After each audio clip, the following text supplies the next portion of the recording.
This place is a dump, and if he gives me a look, I pull out my gun and start threatening to shoot everybody. Get questioned by the city guard for being the only survivors at the scene of a crime. I pull out my gun and aim it at the captain of the guard. Enter a haunted house and see furniture moving around. I stand on top of the table and start filling it with bullet holes. Don't mess with me, I'm crazy. This is essentially what his character has been for the past 5 sessions. I'm not gonna lie, my main thought after hearing that much warning is, why invite him at all? It seems like every red flag that exists was flying high well before this campaign even began. Even seeing the way he runs his character, he's right back to his old ways. It can be weird when you have a friend that's cool outside the game, but is very difficult to play with in the game. It's cool and funny having a wildcard character, but that requires the character concept working with all the players at the table too. The other characters either need to fit a straight man type of role to counterbalance his chaos, or they could be equally chaotic, but it's difficult to do anyways without good chemistry. Either way, making a joke character where their whole thing is being a liability makes the game that much harder, and it's really annoying if you don't do it correctly. Anyways, where were we? We only meet once a month, so for 5 months he wouldn't let go of the idea of trying to get the party in trouble, jailed, or TPK'd. Thankfully, the group is deep into roleplay and keeps him in line. Gyro has a low strength score, so whenever he starts acting out of line, our barbarian grapples him and takes his gun away and tells him he can have it back when he's been good. He then proceeds to carry him by the scruff during NPC interaction segments like a toddler. Gyro's player's okay with it for comedic effect, and doesn't fight back too much outside of his goblin dangling from her fist back and forth like an angry metronome. I find ways to make sure that everybody's enjoying themselves and gets to play their character the way they want to play without much restraint. It's pretty easy with the rest of the group, but it's hard to find ways to appease a trigger-happy goblin that wants to live and breathe gunsmoke. I gave him ways to shoot things without causing too much trouble outside of combat. For example, after a few days of inheriting a haunted tavern that they're starting to fix up, the party made dinner for everybody, even the tavern's ghostly resident. Everybody sat at the table and started eating, while the ghost sat there staring at his plate of pork chops and mashed potatoes. Gyro said, "Are you stupid? Ghosts can't eat. Seems like a waste of food if you ask me." Other members of the party said that the ghost is a part of the family now and will be treated as such. I told Gyro that the ghost was signaling for him to pull out his gun and gestured to shoot his plate. Gyro said, "Don't have to tell me twice." He pulled out the gun and shot the plate in front of the ghost. The ceramic plate shattered into pieces and pork chops and mashed potatoes exploded all over the table. From the remains of the shattered ceramic pieces, the spirit of a full plate of ghostly pork chops and mashed potatoes levitated off of the table, and the ghost thanked Gyro and began to dig in. The whole table burst into laughter, and Gyro's player asked if that's a normal thing. I asked him to roll an Arcana check to find out, and he crit failed. So I told him that neither he or the party members will ever know if that's normal.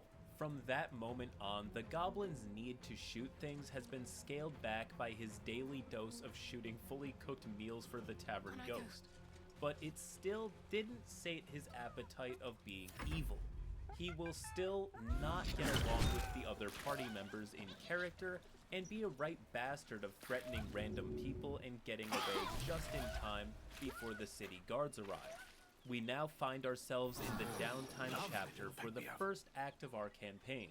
The party is working on rebuilding the tavern to open it up for business and also trying to make a name for themselves on the side. So they started applying to join factions. Some ended up joining the Harpers, another joined the Lord's Alliance, and Gyro applied to join Xanathar's guild. I know we're missing valuable context, but I'm not sure this is a good idea, depending on the level of guild involvement in the campaign.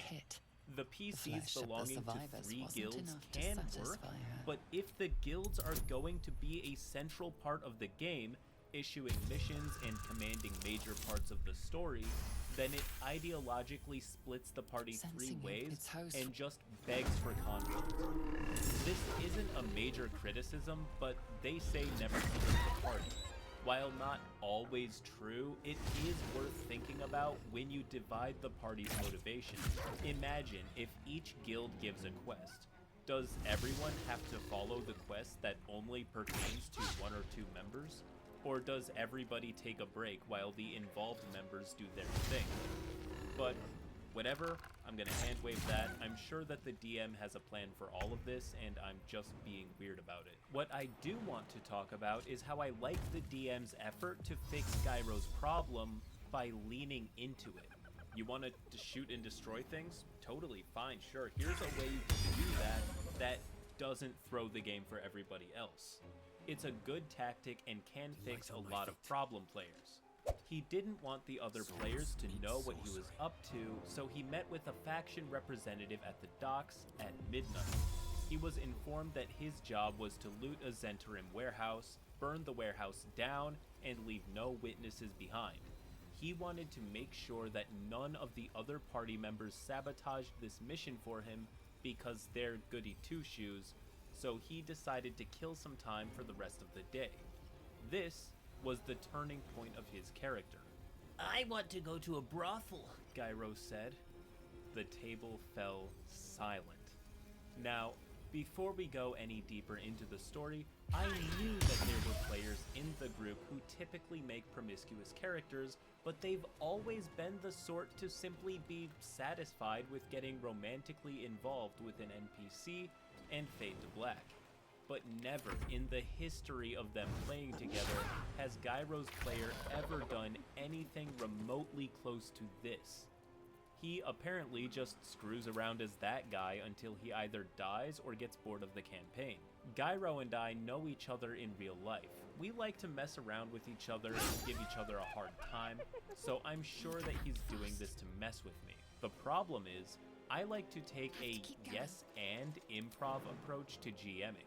I want to make sure that the players are all having fun and doing what they like to do, but within reason. So I went with it, but it didn't mean I wasn't going to mess with him back. However, Waterdeep doesn't really have a brothel or anything as lewd as a red light district for that matter, at least not as written. The closest thing is a lawless part of town outside the northern city walls where a bunch of people get to blow off steam without having to worry about the city guard. So everything about this interaction was literally off the top of my head, and I tried to keep it as tasteful as I could.